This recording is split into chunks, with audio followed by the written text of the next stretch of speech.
ఈ సరస్వతి మాత ancient ఐడల్కి new look ఇచ్చేద్దామా? ఈ విగ్రహం మా ఇంట్లో ఎప్పటి నుంచో ఉంది. లాస్ట్ టైం దానికి కలర్స్ వేసింది కూడా నేనే. యాక్చువల్గా అది కలర్ లేకుండా ఉండేది. మా నాయనమ్మ దానికి పసుపు పూసేది. ఈ వసంత పంచమి సందర్భంగా పూజ చేయాలని మళ్ళీ కలర్స్ వేశాను.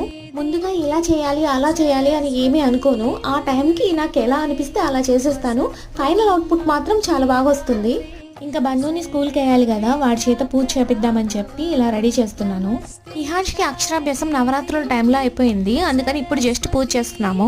ముందు రోజు నైట్ చేశాను ఇదంతా. నాకు అడ్డం మా వాడు నేను చేస్తానని చెప్పి వచ్చాడు. వాడికి వేరే బొమ్మ ఇచ్చేసి దానికి గీసుకోపోరా అని చెప్పాము. ఇక్కడ పెద్ద టాస్క్ ఏంటంటే కళ్ళు గీయడం. కళ్ళు కానీ సరిగా రాకపోతే ఫేస్లో కలే ఉండదు. నేను 2 టైమ్స్ గీసాను. ఫస్ట్ టైం గీసినప్పుడు సరిగా రాలేదు, అందుకని పెయింట్ పూసేసి అది ఆరిపోయాక మళ్ళీ గీసాను. ఫైనల్లీ చక్కెర పొంగల్ నైవేద్యం చేసేసి పూజ చేసేసుకున్నాను. ఈ మేక్ ఓవర్ మీకు ఎలా అనిపించిందో కమెంట్ చేయండి.